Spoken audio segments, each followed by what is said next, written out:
Mahalakshmi gas cylinder 500 లబ్ధిదారుల ఖాతాకే gas subsidy అట. రాయితీని ప్రభుత్వం నుంచి తీసుకోవడానికి కంపెనీలు పంపిణీదారుల విముఖత.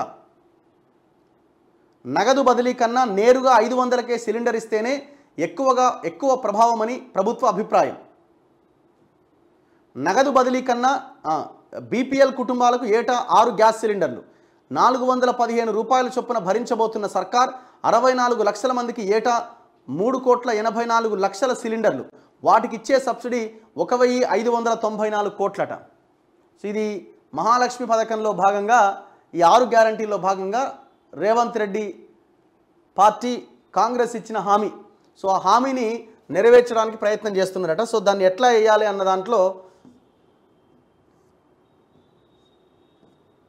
ఇగో మహాలక్ష్మి పథకంలో భాగంగా రాష్ట్ర ప్రభుత్వం అమలు చేయబోతున్న సబ్సిడీ గ్యాస్ సిలిండర్ పథకంలో సబ్సిడీ మొత్తాన్ని నేరుగా లబ్ధిదారులకే చెల్లించే అవకాశాలు కనిపిస్తున్నాయి. సబ్సిడీ సొమ్మును రాష్ట్ర ప్రభుత్వం నుంచి తీసుకోవడానికి గ్యాస్ కంపెనీలు, డిస్ట్రిబ్యూటర్లు విముఖత చూపిస్తున్న నేపథ్యంలో ఆ సొమ్మును నేరుగా లబ్ధిదారుల బ్యాంకు ఖాతాలకే బదిలీ చేయాలనే ఆలోచనకు రాష్ట్ర ప్రభుత్వం వచ్చినట్లు విశ్వసనీయ వర్గాల ద్వారా తెలిసిందట. సో యాక్చువల్గా ఏంటంటే ఇప్పుడు మళ్ళా గ్యాస్ వాళ్ళకి ఇచ్చి ఇప్పుడు వాళ్ళకి మళ్ళీ గవర్నమెంట్ నుంచి లేట్ అయ్యి బిల్లులు రాక ఇబ్బంది పడతారు కాబట్టి వాళ్ళు మాకు వద్దున ఆయన ఇది మీరు ప్రజలు చూసుకోండి అని వాళ్ళు చెప్తున్నారట. దారిద్ర్య రేఖకు దిగువన ఉన్న బీపీఎల్ కుటుంబాలకు అంటే బిలో పావర్టీ లైన్ కుటుంబాలకి 500కే గ్యాస్ సిలిండర్ అందిస్తామంటూ ఇచ్చిన ఎన్నికల హామీని అమలు చేయడానికి కాంగ్రెస్ ప్రభుత్వం సిద్ధమైన సంగతి తెలిసిందే. ఈ పథకం అమలుకు రేషన్ కార్డును ప్రామాణికంగా తీసుకోబోతున్నారు. ప్రతిదానికి రేషన్ కార్డు. మరి రేషన్ కార్డు లేనుల పరిస్థితి ఏంది? అందుకే మేము ముందు నుంచి చెప్పినాం, ముందు రేషన్ కార్డు ఇష్యూ చేయండి, ఒక నెల రోజులు లేట్ అయినా ఎవరికీ ఇబ్బంది లేదు, పగడ్బందీగా అన్ని పథకాలు అమల్లోకి వస్తాయని. ఇప్పుడు రేషన్ కార్డు లేనుల సిచ్యువేషన్ ఏంది? రాష్ట్రంలో 90 లక్షల కుటుంబాలకు తెల్ల రేషన్ కార్డులు ఉన్నాయి. వీటిలో తెల్ల రేషన్ కార్డుతో పాటు గ్యాస్ కనెక్షన్లు ఉన్న కుటుంబాలు 64 లక్షలు ఉన్నాయి. ఇప్పటికిప్పుడు ఈ పథకాన్ని అమలు చేస్తే ఈ 64 లక్షల కుటుంబాలకు సబ్సిడీ ఇవ్వాల్సి ఉంటుంది. ఒక్కో కుటుంబానికి 2 నెలలకు ఒక సిలిండర్ చొప్పున ఏడాదికి 6 గ్యాస్ సిలిండర్లు అంటే మొత్తం ఏడాదికి 3,84,00,000 రీఫిల్స్ రాయితీపై పంపిణీ చేయాల్సి ఉంటుంది. ప్రస్తుతం ఒక్కో గ్యాస్ సిలిండర్ ధర 955 రూపాయలుగా ఉన్నది.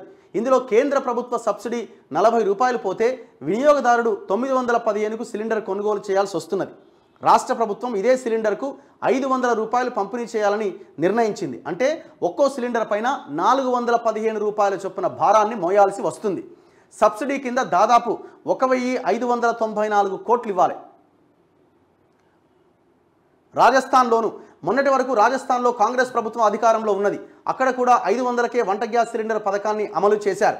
అక్కడ కూడా గ్యాస్ కంపెనీలు ముందుకు రాకపోవడంతో ప్రభుత్వమే నేరుగా లబ్ధిదారులకే సబ్సిడీ మొత్తాన్ని పంపిణీ చేసింది. ఇక్కడ అదే తరహాలో గ్యాస్ సబ్సిడీ పథకాన్ని అమలు చేయాలని రాష్ట్ర ప్రభుత్వం భావిస్తుండడం గమనార్హం. వినియోగదారుడు గ్యాస్ సిలిండర్ బుక్ చేసుకోగానే 1-2 రోజుల్లో రీఫిల్ ఇంటికి వస్తుంది. ఆ తర్వాత 2-3 రోజుల్లో కేంద్ర ప్రభుత్వ సబ్సిడీ 400 రూపాయలు వినియోగదారుల బ్యాంకు ఖాతాలో జమ అవుతుంది.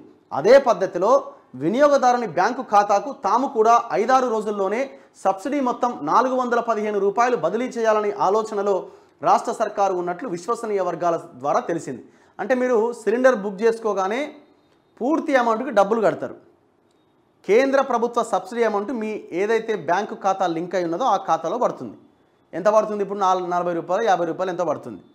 సేమ్ ఆ కేంద్ర ప్రభుత్వ సబ్సిడీ మీ అకౌంట్లో పడగానే పడ్డ ఒక 4-5 రోజులకు రాష్ట్ర ప్రభుత్వం వేసినప్పుడు ఆ 415 రూపాయలు కూడా మీ అకౌంట్లో పడుతుంది. సో డిస్ట్రిబ్యూషన్ కంపెనీలకి వాళ్ళకి సంబంధం లేదు. వాళ్ళకి యాజ్ యూజువల్గా మీరు ఎంత అయితే అమౌంట్ పే చేయాలో ఆ మొత్తం అమౌంట్ని పే చేయాల్సిందే. కేంద్రంతో వ్యవహారం నో. తెలంగాణ పౌర సరఫరాల భవన్లో కమిషనర్ డిఎస్ చౌహాన్ ఇటీవలే గ్యాస్ కంపెనీల ప్రతినిధులతో భేటీ అయి ఈ పథకం అమలుపైన చర్చించారు. ఆ సమావేశంలో 3 ఆప్షన్స్ చర్చకు వచ్చినాయట. 1, లబ్ధిదారులకు నేరుగా సబ్సిడీ మొత్తాన్ని ప్రభుత్వమే చెల్లించడం. 2ది, గ్యాస్ కంపెనీలకు రాష్ట్ర ప్రభుత్వం చెల్లించడం. 3ది, గ్యాస్ ఏజెన్సీలకు సబ్సిడీ మొత్తాన్ని చెల్లించడం. కానీ గ్యాస్ కంపెనీల ప్రతినిధులు ఇందుకు ససేమిరా అన్నారు. ఇది కేంద్ర ప్రభుత్వంతో ముడిపడ్డ అంశమంటూ చేతులెత్తేశారు. మరో ప్రయత్నంగా గ్యాస్ ఏజెన్సీలతో సమావేశం నిర్వహించాలని పౌర సరఫరాల శాఖ ఉన్నతాధికారులు నిర్ణయించారు. అయితే డిస్ట్రిబ్యూటర్లు కూడా ఇందుకు సుముఖంగా లేరని విశ్వసనీయ వర్గాల సమాచారం ద్వారా తెలిసింది. ప్రభుత్వం మాత్రం నేరుగా 500కే సిలిండర్ను వినియోగదారుడికి సరఫరా చేయగలిగితేనే ఈ పథకం ప్రభావం ఉంటుందని భావిస్తోంది. అంటే వాళ్ళు బుక్ చేసుకున్నప్పుడే ఆ 500 రూపాయలకి సిలిండర్ అన్నది కనుక బుక్ చేసుకుంటే వాళ్ళ సైకలాజికల్గా 500కే సిలిండర్ వస్తుందని అనుకుంటారని. ఇప్పుడు ఏముంది, అంతే అమౌంట్కి కట్టినప్పుడు అది ఎప్పుడో వచ్చి అకౌంట్లో పడుతుంది. అంత పెద్ద ప్రభావం చూపదన్నది వాళ్ళ ఆలోచన.